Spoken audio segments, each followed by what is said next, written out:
Menjele ne mi ga fun gbonu mi fun kanjia. Eyo nyo eno yo mi no kwefa no vi tena presente ide. Eyan mechele mi káàbọ̀ àgbáyé lọ sáfí ni wọn mi lọ mi lọ ama hwẹ nkọ keke ẹni ló ń lọ mi kí kókó lọwọ gbogbo yìí rẹ ọ mi na tún mi mọ tún nkọ tí lẹbi bá tún lónà bro lẹ ya lọpàlọpà lẹbi wí mi bó káàbọ̀. Mm. Eyo ena chenu mi kwa bola gba lo sa. Mi do fi bona do ho pele do mi de le tenti. Do le pe to ro pro na su. Bona inu su da ho. Bona inu kon do pe to me poni. Mi sa le ho gle dia. Mi na be ho jo ho le di do. Ntewe ka zon. Ntewe zon. Okpeto emi ye. Mi ka do na tun fi emi kwe do pe mi to me. Ntewe zon mi do na tun fi emi kwe do pe mi to me. Nkambio egbe to me.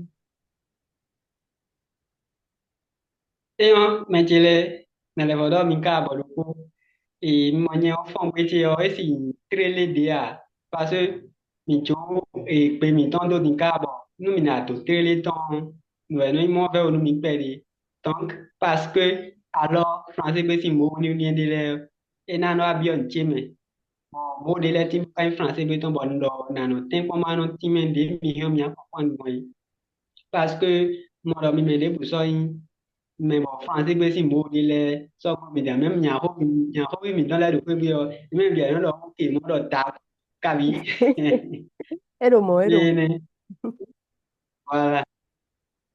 Ndị ejimi na dọkụrụ taa egbe ọ ntewe sọmbọ gbẹtọ lóko káàdó náà tún ndị eja ino gbẹtọ mẹ edo taji bọ jọnjọja lóko tite ọ edo náà tún fi ekó ìgbẹtọ mẹ bọ nìsọmbọ kó lọ edo taji ọ eyi directement nu mẹdo asọmẹ yibẹ tiẹ ya ka mẹdo asọmẹ fo ẹdi mo ne nkana mo mẹ nyẹ yọ kó lọ kàn yìí mẹdo pẹ mẹ bó má tún àlìyé nà mlẹ yà a ne nkana mo mẹ yìí lọ rẹ yọ nunu kɔni kɔntɔn mi do a tun do gbɛ mi tɔn mi bɛ yin lɔ n tɛ ba wɛ nka de do kpɛ tse mɛ n de tɛ ba wɛ mi de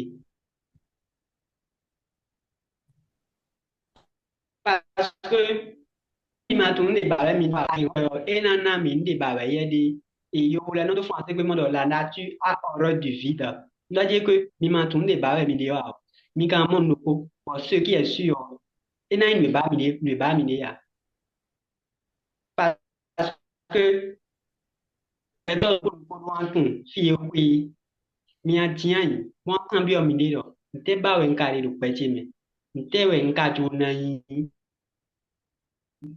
do ali de kú ali tẹ bá mọtò kúlọ tẹ bá ní kú èdè tẹ bá ní pẹtẹ tọ de tẹ wẹ nǹka na yín lùpẹ tì mẹ nùkúlọ mẹtọ da kó lùkúlọ jì mí wọn gbọdọ mi dọ jẹ pé nùkún mẹ yìí àdókòwé ló àdókòwé kàn dé wò yọ kọlùkúlọ gé wẹyìn mẹ bolo nùkún mẹ ní alors jà kàn bí ọmọ est-ce que kwekande wome mi baba ɖo nukume awadzidze tɔn ya kabi mi baba ɖo nukume aluwɛ tɔn parce que mi kpɔn efie mi de miamɔ mɛ mi tɔn lɛ mɛ xɔ mi tɔn lɛ yekoblo ɛrɛ ene bo dze nukɔ nu mi bɔn kpɛyɔ mi va vɛ ne yi mɛ xɔ mi wɛzɔn bɔn bɛsi ko ne mi ko tɔn fɛ bu de ko eko wɛ mi do wa ko ekpan mɛ mi de a mi do tɛnti mɛ ne tɔn mi do an ba xɔ mi do tiɲɛ yi batum fie mi dza yi do kpɛ mi tɔn mɛ bon nana mi exemple do ko klem mi mɛ bi hui tún avion do fi si mi tún avion mi tɔn lɛ si tso bɔ avion do ko na tsi te bona go si nɔ tɛntɔn bona di do to de vo mɛ o enɔ tún kan yi mɛ dza tsi te enɔ tún fi de na nɔ te do ye bona tún fi ye koe directement ye nga dze ze edo avion le yɔ enɔ nɔ te fi de bono lɛ gosi fi ne kan de mɛ bono lɛ bɔ yi fi de miaze e pilote wɛ nɔ yɔ dɔ eme nɔ kɔn avion lɛ mia mɔ de ba kan bi yɔ dɔ dze ke avion lɔ mi se si fi di yɔ fi dze mi ka ƒe adzi bɛ an dze kuku dzi a e ka tɛ na dɔ dze ke o tun fi lɛ mi ƒe ya mɛ ye o kɔmla bi ƒi da yi e ko tun fi ye ƒe bi da yi do wɛ zɔn bɔn gbɛtɔ loko e do na tun fi ye ƒe e do na dze yi ba li ta mɛ ba dɔ fi li ye ƒe nle bɛ n dza yi nle bɛ n dza blo ɛdzi mi bɛ eɖo ta dzi parce que nous m'imagine, poser que taille donc quand on est au mieux, mais quand on est au fil de bon, nous cambions maintenant, on va y fitter, donc quand on est au mieux, mais il faut cambier mais fitter, il tourne bas minéa, moi. Donc, les pays clés, on est mon nana, ouais, bien, E a chenui. Tokoro mi ton leo. Mi do to video lo ikpe tintro lo mi do na chichain. Do tajio ton kpevu dio vi. Me do azo me iwe, me do azo plorosai, me do ndende wawe. Bo makako tunwe bawe di do kpeton me tawa yo, mi na chichain. Bo ni tame. Te bawe ndi do kpechine. Fiten drona yi. Nten drona yi. Beto alokpa ten drona yi. Be kan akpakwele pi. Sinsenli hoya. Na yi asudagbe asidagbe. Na yi vidagbe numechele. Na yi kpeto wo emomi lo tere na simi. Na do kwe na bi le. Na do moto le. Na yi fi le. Nyejra itome na yi fi le do kpeche me. Ndo kwe le yo na yi fi le. Mbiwe. Nwenele biyo. Eno chinjanyi. Bono towe. Ene ko eji mi no mi na kendo egbe. Bona zero to menu nyene. Ni man ka kpacha mi o. Bonu mi do. Nte wezon bo. E ka holo fungbe me. Meno ka se fungbe. Nte e ka holo fungbe me o. Lili emi te do we ndo jire egbe dion eno mo lo kanu. Bo ajo atole teme le no ajo do pe ton le mesin. Àmọ́ nù é kàn ẹ̀nà kúrò nù bóyí mẹ́dẹ́ bóyí nù súdá hóró pẹ̀mẹ̀ fi ọ́ nù kúrò mẹ́mọ̀ nǹkan tó lẹ̀ débù dò pèmí tán lẹ́mẹ̀ à dò ànà nù gbèmí tán lẹ́mẹ̀ à. Mẹ̀ ká rẹ̀ mi ló tèbò dọ̀ mi ni mà kplọ́n ó mi dò nà kplọ́n eyín yovo gbèmẹ̀ jẹ́ mi nà kplọ́n dò dàndàn mi hẹ́ mi nà kplọ́n dò pèmí tán lẹ́dẹ́ súnmẹ́. Kàbí nọ̀ ó gbọ́ ànà vìtse. Alors, on va déboire.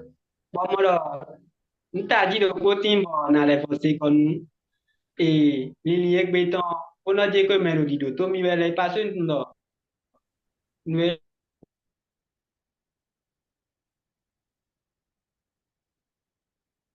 leur vidéo, leur, et n'a dit, on a dit, ouais, il tombe les, nous, bien, mais dit, non, les veulent dire que, nous, ils montent, leur, et c'est nous, filles, étant les bruits, de tout. Et ni abordé, une page, là, on doit dire que filles, étant les, et qui, nous, t'as dit de quoi on jase comme nous, et durant tout, nous, bah, des bains permettant meilleur. Et on doit dire que t'es, nous constater, doit dire que, je voulais, il était co-gène comme nous. Et bien, analyse ben, moi, doit dire que, peut-être, béton les dions, et son nom tient, ils vont cambier, il doit dire que, nous t'es déjà, il doit être, mais à dire, parce que, et, non, il doit pas dire, biscuit, ça dit, et il y a des sons à dire, biscuit, t'as dit, et, nous, quand on te dit, et blolé, et il y a des sons à blolé. Bon, il y a des sons, et non, copier.